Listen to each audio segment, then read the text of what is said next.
Sino magsasabi na ang isang online business owner na simple mom is kikita ng ganito kalaki in the comfort of my home? Hindi ko pa po siya nadideposit, wala pa siyang sign, dadalhin ko na lang siya sa bangko kasi medyo mahirap-hirap ang mag-deposit ng 50 checks in one day. Paano ko po ba ito kinita? Napakasimple lang po. I plug into the system. Meron po akong mentor and coach nagturo sa akin kung paano magpatakbo ng legitimate na business. Nagsasubmit po kami ng W-9 sa government and lahat po ng ginastos namin sa business na ito, even itong scissor na ginamit ko at itong ballpen na ginamit ko is a tax write-off po. Meron din po kaming nakukuwang 1099 at the end of the year para po ipasa namin yan sa government para alam ng government na legitimate ang business namin.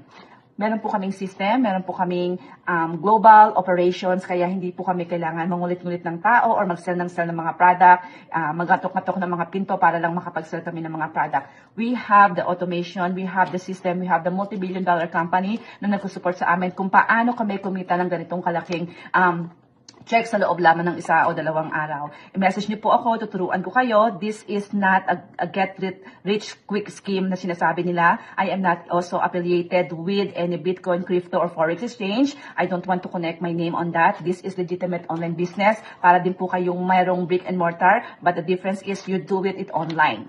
Kung katulad ko rin po kayo mapangarap, tayo mga Pilipino, wala tayong hindi mapagtatagumpayan. As long as kumapit tayo sa ating mga pangarap, malaki ang ating biggest why, sila yung unang-unang tao na mag-support sa atin, at mahal ninyo ang sarili ninyo, may tiwala kayo sa sarili ninyo. This business is for you. Kung meron po kayong full-time job or part-time job, pwede niyo pong gawin ito kasi it's very flexible po.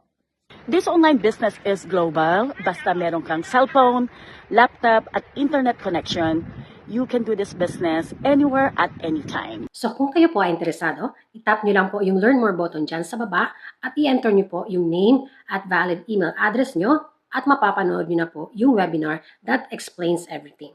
So I hope magkita-kita po tayo sa loob.